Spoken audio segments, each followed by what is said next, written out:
ભરૂચ નગર સેવા સદન માટે ડમ્પિંગ સાઇટનો પ્રશ્ન માથાના દુખાવા સમાન બની રહ્યો છે।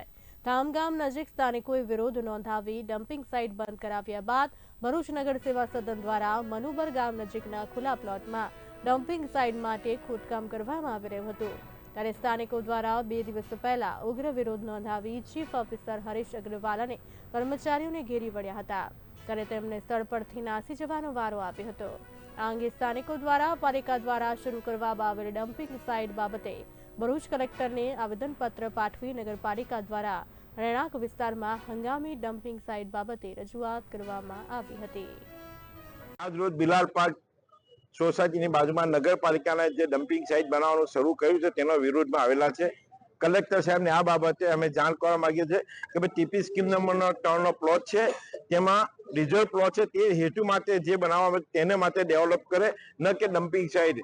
જે રીતે ભરૂચ શહેરમાં રેસિડેન્સ એરિયામાં વારંવાર ભરૂચ શહેર દ્વારા જાડેશ્વરથી લઈ મક્તમપુર લઈ કાસર દરેક ગામમાં આ રીતનું જે વર્તન કર્યું છે ત્યાં વિરોધ થાય છે। જેવી રીતે આ વિસ્તારના લોકો પણ વિરોધ કરે છે।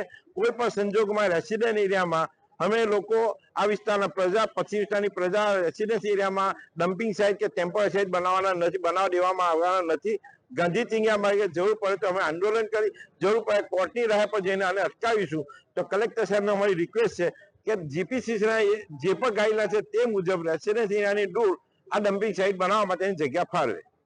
આજ રોજ તારીખ 3/2/2025 અને સોમવારના રોજ ભરૂચ નગરપાલિકામાં પશ્ચિમ વિસ્તારમાં આવેલો બિલાલ પાર્ક સોસાયટીની બાજુમાં જે સરકાર દ્વારા એક પ્લોટ આવેલો છે, એમાં સરકાર દ્વારા જે તે સમયે ખેડૂતો પાસેથી જમીન લીધેલી, એમાં ફાયર સ્ટેશન બનાવવા માટે આ પ્લોટ રિઝર્વ રાખેલો, પરંતુ ભરૂચ નગરપાલિકાના કારણે એમની પાસે ગઈકાલે પોતાનો જંગલનો કાયદો એમાં હાથમાં લઈ અને ગેરકાયદેસર ત્યાં આગળ એક ડમ્પિંગ સાઇટનું નિર્માણનું કાર્ય શરૂ કરેલું। આ વિસ્તારના જાગૃત આગેવાનો, નવયુવાનો, વડીલો, એ વિસ્તારના કાઉન્સિલરો, નેતા વિપક્ષ અને તમામ લોકોને જ્યારે અમને ખબર પડી સ્થળ પર પહોંચ્યા અને ગેરકાયદેસર આજે ખોદકામ ચાલતું એને અટકાવ્યું। આજે અમે કલેક્ટર સાહેબને એટલા માટે અહીંયા મળવા આવેલા છે કે આ વિસ્તારમાં તમે જો અસંખ્ય સ્કૂલો આવેલી છે, Matliwala, Iqra, Husainiya, Patel VCT Munshi, VCT girls boys, Patel welfare, Husainiya, આટલી અસંખ્ય ધાર્મિક સ્થળો પર આવેલા છે।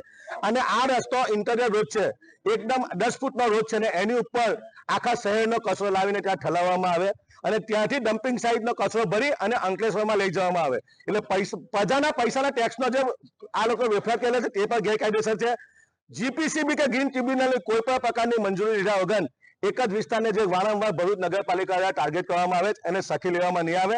એટલે આજે તમામ અમારી મા બહેનો, એ વિસ્તારના આગેવાનો, નવયુવાનો, તમામ કાઉન્સિલરો અહીંયા ઉપસ્થિત છે અને આજે અમે કલેક્ટર સાહેબ આજે માંગ કરવા આવ્યા કે આ જે અનલીગલી ડમ્પિંગ સાઇટ જે બનાવવાનું કાર્ય કર્યું હતું એ તાત્કાલિક બંધ થવું જોઈએ। અને અમારી એક ખાસ માંગ છે કે આ જે પ્લોટ છે એ રિઝર્વ એટલા માટે રાખવા લાગે જ્યાં ફાયર સ્ટેશન બને તો વહેલામાં વહેલી તકે ત્યાં ફાયર સ્ટેશન બને, જેથી કરીને કોઈ આગની હોનારત થાય તો એ વિસ્તારની પ્રજાને એનો લાભ મળે।